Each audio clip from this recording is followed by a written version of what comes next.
চলো তোমাদের সাথে কালারফুল সিঙ্গারার রেসিপি শেয়ার করি। এখানে প্রথমে আমি পরিমাণ মতো ময়দা নিয়ে নিয়েছি। এখন নিয়ে নেব পরিমাণ মতো লবণ আর তেল, আর দিয়ে দিয়েছি ড্রাগন, যার জন্য কালারফুল সিঙ্গারা হয়ে যাবে, একদম পিঙ্ক পিঙ্ক কালার হয়ে যাবে। আটাটা ভালোভাবে মাখিয়ে উপরে অল্প একটু তেল দিয়ে রেস্টে রেখে দিব। এখন চলে যাব সিঙ্গারার পুর বানানোর জন্য। এখানে আমি আলুগুলো সেদ্ধ করে নিয়েছি, একটু ভেঙে ভেঙে রান্না করব আজকে।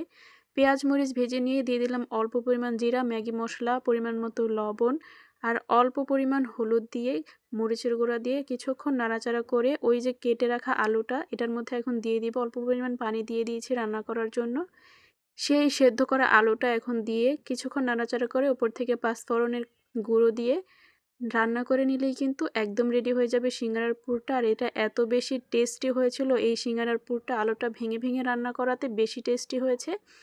আর এই যে দেখতে পাচ্ছ আমার ন্যাচারাল কালারফুল সিঙ্গারাগুলো বানানোর জন্য আমি আটা ছানিয়ে নিয়েছি, আর ভাজিটাও আমার রান্না করা হয়ে গেছে। এখন সিঙ্গারাগুলোর শেপ দিয়ে নেওয়ার পালা। প্রথমে রুটিটা এইরকমভাবে কেটে নিতে হবে পিৎজার মতো করে, এরপর এটার উপরে সিঙ্গারার পুরটা দিয়ে ছোট ছোট মিনি সিঙ্গারা বানিয়ে নিয়েছি। সিঙ্গারার ভাঁজটা দেওয়া অনেক বেশি সহজ, একবার দেখলেই বুঝতে পারবে কিভাবে বানিয়েছিলাম। ভাঁজটা অনেক বেশি সহজ, যার জন্য সিঙ্গারাগুলো খুব তাড়াতাড়ি হয়ে গেছে। আর এই যে দেখতেই পাচ্ছ পিঙ্ক কালার সিঙ্গারাগুলো হয়ে গেছে, কিন্তু এত বেশি সুন্দর হয়েছিল দেখতে। টেস্ট কিন্তু আগের মতোই, আর এটা ন্যাচারাল কালার হয়েছে, কোনো ফুড কালার ইউজ করার জন্য না করার জন্য এটার মধ্যে কোনো ক্ষতিকারক কিচ্ছু নেই। একদম ন্যাচারাল ফুড ইউজ করেছি, তোমাদের চোখের সামনেই দেখতেই পেলে কিভাবে ড্রাগন দিয়ে এরকম কালারফুল সিঙ্গারাটা আমি বানিয়েছিলাম।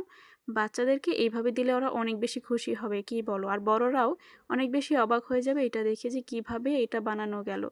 এত বেশি সুন্দর হয়েছিল দেখতে সবগুলো সিঙ্গারা, আর এত বেশি মজাও হয়েছিল, পুরটা অনেক বেশি মজা হয়েছিল।